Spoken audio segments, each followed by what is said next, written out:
maka orang tua berkewajiban untuk mendidik anak agar anaknya menjadi anak yang karimah. Nah, contoh yang dimaksud adalah misalnya ketika orang tua menasehati anak ya, orang tua menasehati anak, itu sikap seorang anak diam, kemudian merunduk, tidak melihat wajahnya orang tua. Ini akhlak yang baik. Terus kemudian bukannya mauri ya? Ya, iya, sekarang mauri kalau anak. Wis, pokoknya terlalu berani lah. Terus kemudian ketika dengan bahasa-bahasa yang baik. Coba anak sekarang bahasanya sudah luar biasa, sama orang tua pun banyak yang tidak bahasa. Tapi yang paling sekarang malah ditinggal main HP, Pak. Iya, itu akibatnya. Jadi dia lebih asik dengan HP-nya. Nah, maka HP itu akan menjadi pengaruh yang luar biasa buat anak kalau anak itu tidak didampingi. Maka justru di sini itu yang pokok ketika dalam keluarga itu ucapan-ucapan orang tua yang jelek itu jangan sampai terdengar oleh anak. Ini yang bagus. Dan diusahakan itu anak itu bisa kromo dengan orang tua. Bagaimanapun bahasa sangat berpengaruh membentuk sikap anak.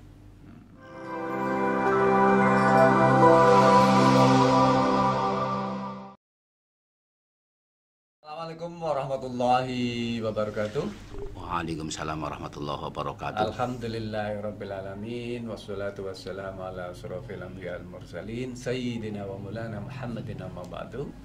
Sahabat religi, sahabat ceria kantor Kementerian Agama Kabupaten Kebumen dimanapun berada, alhamdulillah kita berjumpa lagi di podcast ceria, cerita ilmu dan agama.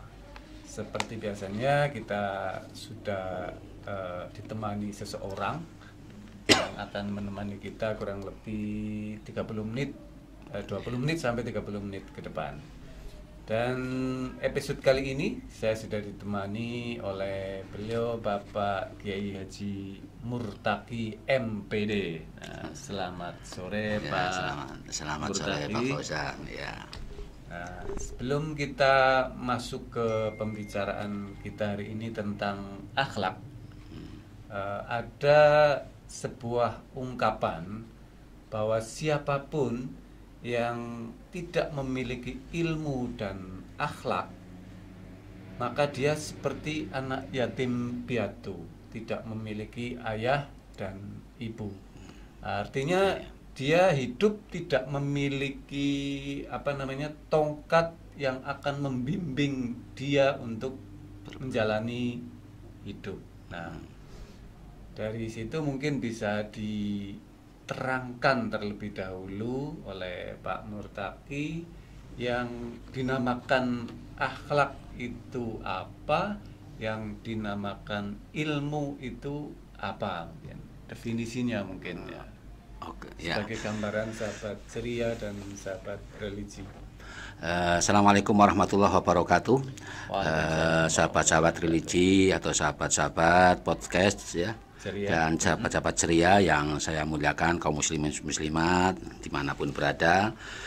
Sebelum kita bahas lebih dalam Pak Fauzan, ini agar lebih nikmat barangkali, kami itu membaca dulu lah ya. Saya tak membaca, kebetulan saya ambil ada akhlakil lil banat. Jadi saya tak membaca semampu kami tentang arti yang ada di kitab akhlakil lil banat.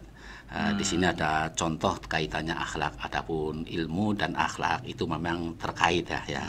Bahasa terkait tadi sudah disampaikan, kalau kita hanya belajar ilmu saja, maka kita barangkali paham tapi kita jalannya akan bisa tersesat. Tapi kalau kita hanya belajar akhlak kotok tanpa ilmunya pun sama. Tadi dicontohkan tidak punya ayah dan tidak punya ibu. Bahasanya kan begitu. Maka baiklah, di sini saya akan sampaikan tentang akhlak yang baik ya. Saya katakan Bismillahirrahmanirrahim. Ayatuhal bintul al-azizah, innal akhlaqul al-hasanata ya sababus sa'adatika fid dunya wal akhirah. Di sini domirnya ki karena untuk wanita ya. Terus kemudian yarto ngangki robiki wa yaziduki fi imaniki wa yudkhiluki jannatahu wa yuwassi'u 'alaika fi rizqiki wa yubariku laki fi umriki wa a'malaki. Jadi akhlak itu ada yang baik dan ada yang buruk. Maka di sini akhlak yang baik itu adalah bisa menyebabkan orang bahagia dunia dan akhirat. Kalau kita memiliki akhlak yang baik, ya. Terus kemudian orang yang memiliki akhlak yang baik juga mendapat ridho dari Allah. Terus kemudian akan ditambahkan kekuatan iman kita. Nih. Terus wa yudkhiluki jannatahu. Maka orang yang memiliki akhlak yang baik, maka dia akan dimasukkan oleh Allah ke dalam surganya Allah. Wa yuwassi'u 'alaiki fi rizqiki. Kemudian rizkinya juga dilapangkan oleh Allah. Wa yubarik laki fi umriki wa a'malaki. Dan kemudian umurnya juga berkah, amalnya pun juga berkah. Jadi kalau bahasa kita, akhlak itu kalau kita bangun dengan sebaik-baiknya, maka hasil itu yang akan kita peroleh. Oleh karenanya tadi kaitannya dengan ilmu, bagaimana ilmu itu apa bahasanya kan begitu. Kalau akhlak itu kan jamak dari kata khuluq lah ya. Jadi tabiat seseorang, karakter seseorang, bagaimana yang tadinya tidak tahu menjadi tahu lah. Ini datangnya dari ilmu dulu agar bisa sempurna bahasanya. Kalau kita belajar akhlak tok tanpa ilmunya ya tetap kita akan sulit. Bahasanya hanya mendengar, meraba-raba lah. Maka ilmu itu saya pernah belajar itu tentang definisi ilmu kalau tidak keliru itu dalam sebuah kitab Al-Mabadil Awaliyah, itu di sana ada. Jadi kalau nggak keliru bisa dibuka, nanti kalau keliru ya mohon maaf ya. Jadi al-ilmu yang kasyifu bihal madlub inkisyafan taman. Ilmu itu adalah sesuatu yang bisa membuka sesuatu dengan keterbukaan yang sempurna. Artinya bahwa orang atau yang tidak tahu tentang sesuatu, maka dengan ilmulah dia akan bisa membuka sesuatu. Artinya bahwa ilmu itu adalah alat untuk membuka sesuatu masalah yang nantinya tidak jelas, yang nantinya tidak tahu menjadi tahu. Nah, itu namanya ilmu.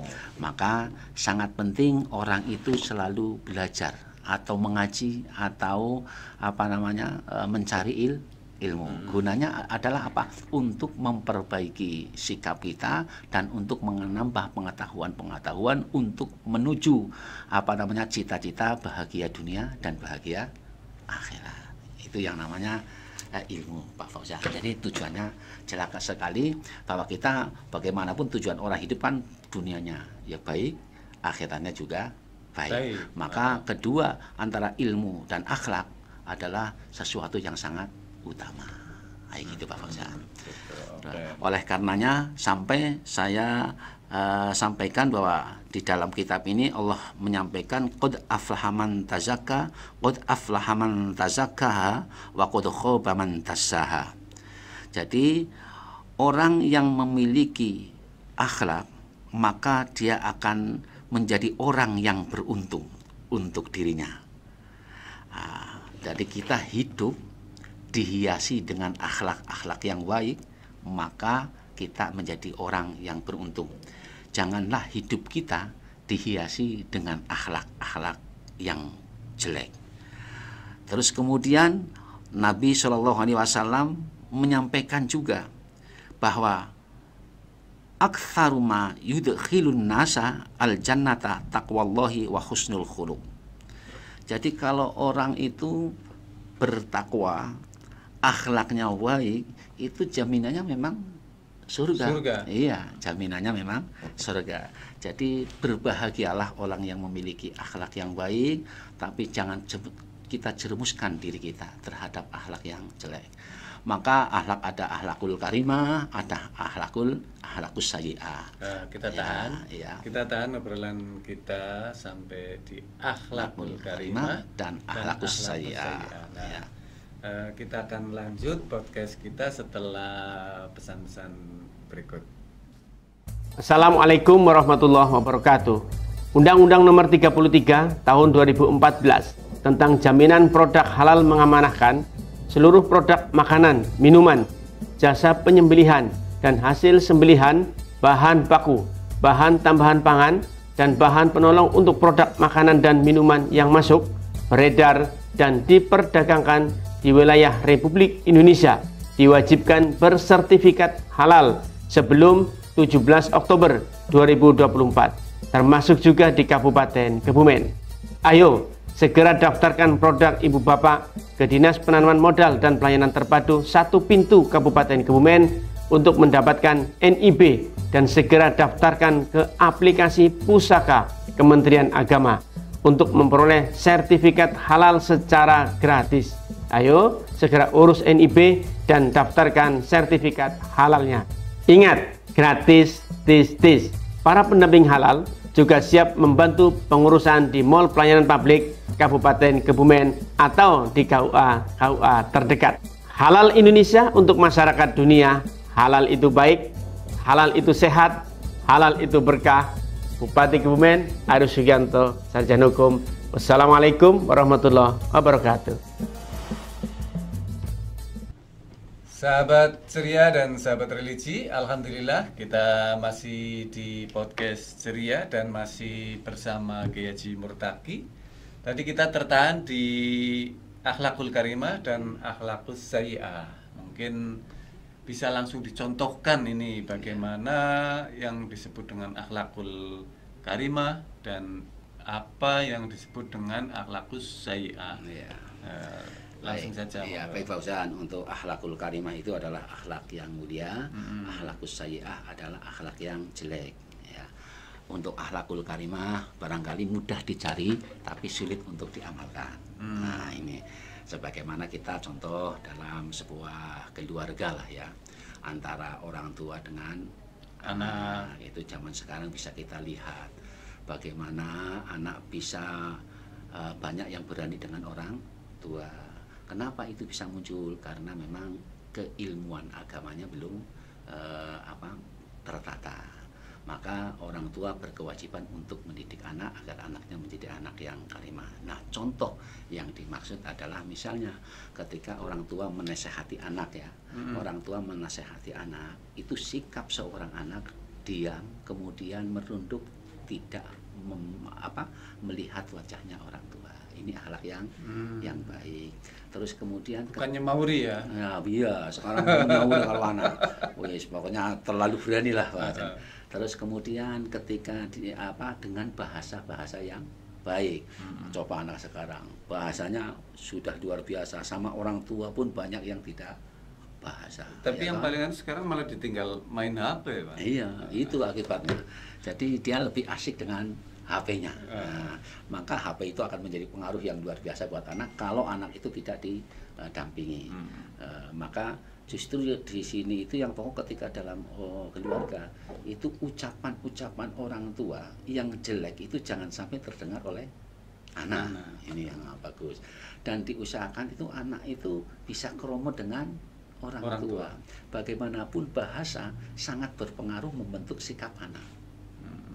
Dengan bahasa Jawa, contohlah mungkin putranya Pak Ujan sekarang nggak pakai bahasa Jawa, tapi pakainya bahasa Indonesia. Rata-rata sekarang begitu kan. Padahal bahasa Jawa itu jauh lebih banyak kosakatanya dan lebih santun-santun. Sulit kita memarahi anak dengan bahasa Jawa, sulit. ya kan. Mesti sulit lah. Oleh karenanya yang utama adalah orang tua terhadap anak terhadap orang tua harus disikapi dengan ketika memberikan nasihat anak itu diam. Terus orang tua pun harus selalu sayang. Artinya jangan sampai selalu menyalahkan anak. Ini pokok. Anak itu adalah amanat yang harus disyukuri, yang harus dijaga.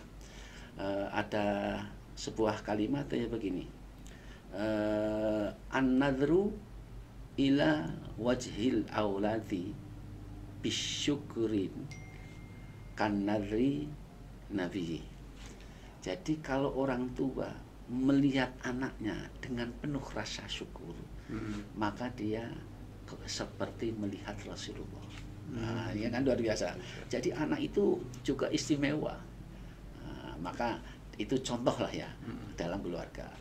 Terus lagi mungkin, maaf, ini yang sering terjadi, bagaimana menjadi program Kementerian Agama, bagaimana perjodohan itu bisa lestari, bisa Keluarga sakinah. ya keluarga sakinah, kan begitu. Dan ini juga termasuk akhlak yang sulit, harus, karena apa?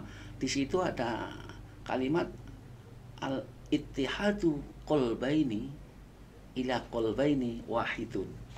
Jadi ada dua hati yang berbeda untuk disatukan. Nah kan sulit kan? Hatinya Pak Fauzan dengan hati istrinya pasti berbeda. Maka perbedaan itu akan muncul akhlak-akhlak yang baik atau yang buruk. Bagaimana mensikapinya, kan begitu kan? Iya. Jadi kalau Pak Fauzan misalnya istrinya lagi ngomel-ngomel, Pak Fauzan ya jangan ngomel, diam saja, karena bagaimanapun istri itu tenaganya kuat loh. Coba kalau suaminya sakit saja, istri bisa merantasi semuanya kan. Tapi coba kalau istrinya yang sakit, bingung suaminya, iya kan? Mau masak bagaimana, paling beli. Tapi kalau istri bisa melayani suami, ini hebatnya. Makanya ada ini di masyarakat ini berkembang ini. Kalau istri kehilangan suami bisa bertahan, bahkan mungkin sampai tidak menikah lagi. Tapi kalau suami kehilangan istri, bingung, baru 7 hari sudah nyari ganti. Iya benar. Lah itu, maka di sini pentingnya akhlak ya. Di sini pentingnya akhlak ketika istrinya bahasanya ngomel-ngomel, marah dan sebagainya, kita diam saja, karena salah satu jenis daripada akhlak yang baik itu kan sabar. Sabar itu bukan berarti dia manut, enggak. Sabar itu menunggu kesempatan yang baik untuk memperbaiki apa-apa yang tadi menjadi salah. Menunggu kesempatan yang baik untuk memperbaiki. Iya, itu namanya sabar. Jadi tidak diam total, tidak. Tapi nanti mungkin salah kalau saya harus berkomunikasi saat marah, kita ikut marah, ya sudah, selesai. Bahasanya selesai itu ya otomatis selalu timbul masalah. Meskipun ya orang hidup dalam berkeluarga misalnya, akhlak itu menuju akhlak yang baik itu kadang-kala tidak harus mulus, harus melalui proses bertengkar dulu, baru bisa muncul kebaikan. Itu. Nah, apalagi kalau suami marah, ya udah istri diam. Tapi kan jarang kalau suami marah, istri akan lebih berbalik, lebih banyak dia bicara. Nah, ini namanya akhlak terhadap suami atau istri. Intinya harus saling mengetahui karena dua hati yang berbeda. Itu. Dan mungkin harus loma gitu ya Pak? Iya betul. Itu termasuk akhlak. Caranya pemaaf lah. Semua orang jelas memiliki kesalahan. Dan kesalahan itu harus ditutupi dalam keluarga. Nah, kalau anak itu harus dididik betul, didoktrin agar menjadi karakter akhlak yang betul-betul mulia. Maka suruh sekolah, suruh ngaji, suruh belajar. Ini tanggung jawab orang tua. Jadi jangan salahkan anak. Ketika orang tua berbicara jelek, itu adalah doa. Contohnya, misalnya kamu jadi anak rewel terus karena orang tua bicara rewel. Jadi jangan sampai bicara terhadap anak yang jelek-jelek. Sejelek-jeleknya anak itu adalah benih dari kita, ya kan? Maka itu jelek-jeleknya anak, kita doakan dia. Ini namanya akhlak yang baik. Itu. Jadi begitu Pak Ustaz. Ini dalam keluarga, kalau dalam masyarakat sudah kompleks sekali. Jadi langsung dicontohkan ya, ini akhlak-akhlak yang baiknya, akhlak terpuji. Iya. Kalau jeleknya sudah otomatis ya, kalau dia membangkang, istri bangkang sama suami, ya itu akhlak yang jelek. Anak bangkang dengan orang tua ya juga akhlak jelek. Maka jadi begitu untuk akhlak-akhlak yang baik. Kita berupaya untuk meningkatkan agar ilmu kita sudah kita dapat, meskipun sederhana, tapi kalau kita bisa menjalankan dengan baik, kita akan baik. Maka yang pertama, barangkali yang akan lebih krusial atau yang urgen itu pertama ucapan. Ucapan itu berpengaruh sekali, karena anak akan bergaul dengan masyarakat dengan ucapan-ucapan dan pendengaran-pendengaran yang jelek-jelek kadang-kadang masuk ke rumah. Nah, itu akan bermasalah. salah, ya toh. Nah, kita sendiri kadang-kala kalau dengar cerita-cerita orang lebih juga bisa menjadi masalah. Yang kedua adalah sikap kita ketika di rumah, keteladanan terhadap anak. Nah ini mungkin kayak gini, menurut mungkin ya Pak Fauzan, ketika kita melakukan kegiatan sesuatu perbuatan-perbuatan yang di rumah yang jelek, jangan sampai anaknya tahu, jangan sampai. Dan itu sangat sulit, makanya tanggung jawab orang tua karena tidak tahu, tidak siap, tidak bisa menjadi teladan di rumah. Orang tua menyekolahkan, memondokkan, mengajikan. Itu tujuannya belajar kayak gitu. Karena apa? Orang tua tidak sanggup. Kalau hakikatnya misal memang diri kita sendiri, tapi karena nggak mampu disekolahkan, maka ketika disekolahkan, ini juga akhlak Pak Fauzan. Sekarang ini saya kalau mencermati ya, ketika kita menyekolahkan anak, disekolahkan atau dipondokkan kepada pondok pesantren, maka orang tua tugasnya hanya dua. Satu, mendoakan. Yang kedua, mensyarati apa yang menjadi kewajiban-kewajiban orang tua. Jangan ikut campur dalam dunia pendidikannya sana. Kadang-kala saya tanya misalnya ini, upamanya Pak Fauzan punya anak, diselentik nang gurunya, jeder, kira-kira sikap Pak Fauzan gimana? Kalau saya karena saya sudah tahu sadar ya kita ke anaknya dulu, kita introspeksi ke anak kita dulu. Ya itu. Jadi jangan langsung menyalahkan sekolah. Ini berbahaya. Kenapa? Karena yang di sana itu adalah guru. Guru itu, cara bahasa cara Imam Syatibi itu kayak gini. Jadi guru itu diibaratkan al-ilmu, ilmu ya. Ini datangnya akhlak ini sini. Al-ilmu yakhruju, ilmu itu keluar ya fisudurir rijal. Ilmu itu keluar dari hatinya ulama atau guru. Nah, karena ulama itu ngalim sekali, sehingga melihat bahwa umatnya mulai generasi berikutnya mungkin kurang mampu, maka ulama itu menulis. Jadi bahasanya baling takola, dipindahkan ilmu itu ilal kutub, melalui buku-buku, kitab-kitab, biar dibaca oleh umat. Aslinya di dada ulama itu. Kemudian ulama menuangkannya di dalam buku, jadilah kitab-kitab yang ada dipelajari oleh kita.